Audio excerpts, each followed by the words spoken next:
കാസർഗോഡ് ടൗണിൽ നിന്നപ്പോഴാ അറിയുന്നത് വാപ്പ പെട്ടെന്ന് മരിച്ചു. ഉപ്പാന് സുഖമില്ല, പെട്ടെന്ന് വയ്യാതെയായി, ഉപ്പ മരിച്ചു. ഓടിവാടാ. കാസർഗോഡ് നിന്ന് വണ്ടിയെടുത്ത് വേദനിക്കുന്ന ഹൃദയത്തോടെ, തകർന്ന ഹൃദയത്തോടെ ഓടി ഉപ്പാന്റെ റൂമിനകത്തേക്ക് ഓടി കയറി വരുമ്പോ ഉപ്പാടെ റൂമിനകത്ത് വല്ലാത്ത സുഗന്ധം. ഉപ്പാന്റെ മുഖത്ത് നോക്കിയപ്പോ കരയാൻ തോന്നുന്നില്ല സഹോദര. ഉപ്പാന്റെ മുഖത്ത് നോക്കിയപ്പോ, മരിച്ചു കിടക്കുന്ന ഉമ്മാന്റെ മുഖത്ത് നോക്കിയപ്പോ സർവ്വസങ്കടവും പോയടോ.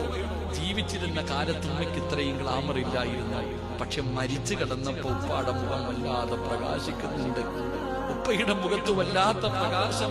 ഉപ്പ ചിരിക്കുക. ഉറങ്ങുവാണോ വാപ്പ? മക്കൾ അടുത്ത് തന്നിട്ട് തട്ടി നോക്കണം. ഉറങ്ങുവാണോ ഉപ്പ?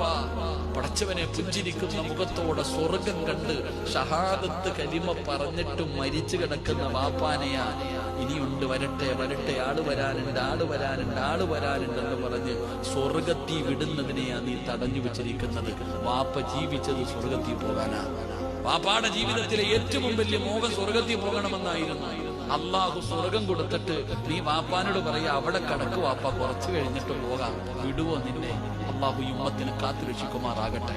എടോ, മരിച്ച അടുത്ത വക്കത്തിന് മുമ്പ് കൊണ്ടുപോയി ഖബറടക്കണം.